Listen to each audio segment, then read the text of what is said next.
राधे राधे मित्रों। तो मित्रों, आप लोग राधा किशन के अपकमिंग एपिसोड में देखेंगे कि तो मित्रों, वीडियो शुरू करने से पहले अगर आप हमारे चैनल पर नए हैं और अगर अभी तक आप लोगों ने हमारे चैनल को सब्सक्राइब नहीं किया है तो चैनल को कर लीजिएगा सब्सक्राइब और बेल आइकन को ऑल पे करके प्रेस कर दीजिएगा, जिससे कि हमारी नई वीडियो का नोटिफिकेशन आपको मिल जाए। तो मित्रों, आप लोग देखेंगे कि असुर गुरु शुक्राचार्य कहते हैं, अब केवल एक ही मार्ग शेष है, मुझे अपनी दिव्य शक्तियों से अपस मार्ग को ढूंढना होगा।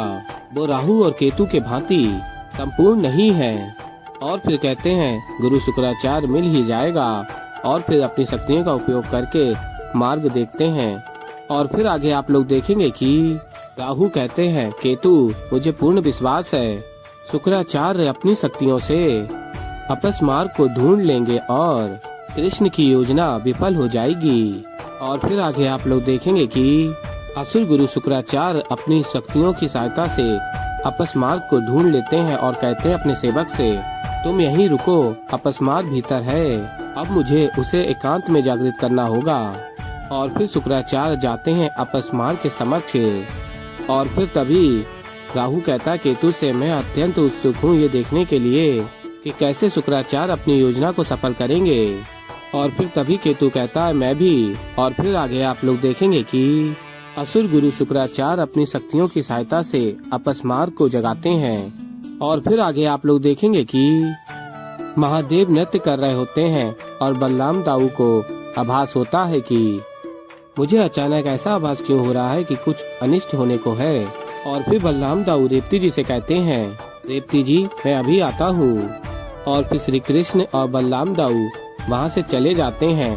और फिर बलराम दाऊ श्री कृष्ण से कहते हैं, मुझे कुछ तो आभास हो रहा है कान्हा, ऐसा आभास कि कुछ तो अनिष्ट होने वाला है। और फिर श्री कृष्ण कहते हैं बलराम दाऊ से, चिंता मत कीजिए, वही होने वाला है जो होने वाला था। और फिर बलराम दाऊ कहते हैं, अर्थात ये जो आभास मुझे हो रहा है इसका कुछ न कुछ अर्थ अवश्य है ना। और फिर श्री कृष्ण कहते हैं अवश्य, और बताते हैं आपको जो ये आभास हुआ है वो अपस मार्ग के जागृत होने के कारण हुआ है। और फिर तभी बलराम दाऊ कहते हैं, अपस मार्ग, अब ये अपस मार्ग कौन है और इसके जागृत होने से कुछ अनिष्ट हो सकता है क्या कान्हा? यदि ऐसा है तो तुम इसे रोक क्यों नहीं रहे हो? फिर श्री कृष्ण कहते हैं, आपके सभी प्रश्नों के उत्तर आपको मिलेंगे, एक एक करके पूछिए। और फिर बलराम दाऊ कहते हैं ठीक है, और पूछते हैं, तो सर्वप्रथम मुझे ये बताओ कि अपस मार्ग है कौन? और फिर श्री कृष्ण बताते हैं, अपस मार्ग एक असुर है, एक ऐसा असुर जिसके पास किसी की भी स्मृतियाँ हीन करने की शक्ति है, फिर चाहे वो देवता हो, मनुष्य हो या और कोई असुर ही क्यों ना हो। और अब अपस मार्ग जागृत हुआ है तो इसका अर्थ ये भी है तो इस संसार में अज्ञान जागृत होगा, क्योंकि अपस मार्ग का जन्म ही हुआ अज्ञान के कारण। और फिर बताते हैं कुछ ऋषियों के अज्ञान के कारण श्री कृष्ण। और फिर आगे आप लोग ने गौरी, इन ऋषियों को इनकी तपस्या का फल देने से पूर्व मैं इन्हें परखना चाहता हूँ, कहीं इनमें अपने ज्ञान के कारण, अपनी तपस्या और अपनी सिद्धियों के कारण अहंकार तो नहीं आ गया। और फिर महादेव और देवी पार्वती रूप बदल कर जाते हैं ऋषियों के समक्ष और कहते हैं, भिक्षाम दही। और तभी ऋषियों की धर्म पत्नी खड़ी हो जाती हैं और प्रणाम करती हैं।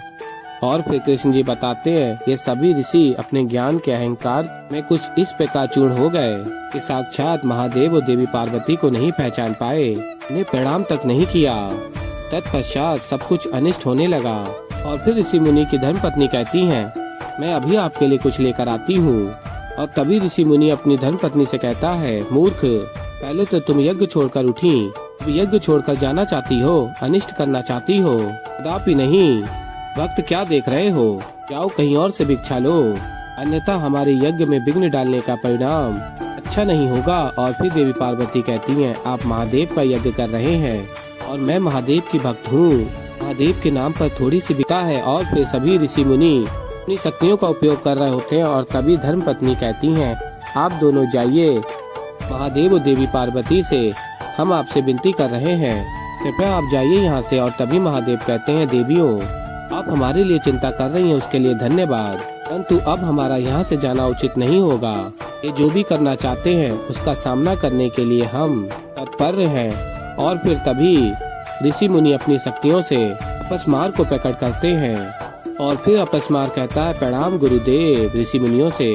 और फिर ऋषि कहते हैं हम सब ऋषियों ने मिलकर तुम्हारी रचना की है अपस्मार, तुम्हारा नाम अपस्मार होगा, तुम अज्ञानी और स्मृति के असुर होगे। और कहते हैं जाओ इस अज्ञानी स्त्री को दंड दो। और फिर अपस्मार कहता है जो आज्ञा गुरुदेव। और फिर मित्रों आप लोग आगे देखेंगे कि अपस्मार अपनी शक्तियों का उपयोग देवी पार्वती के ऊपर कर दिया और उसके पश्चात आज यही अपस्मार जागृत हुआ है।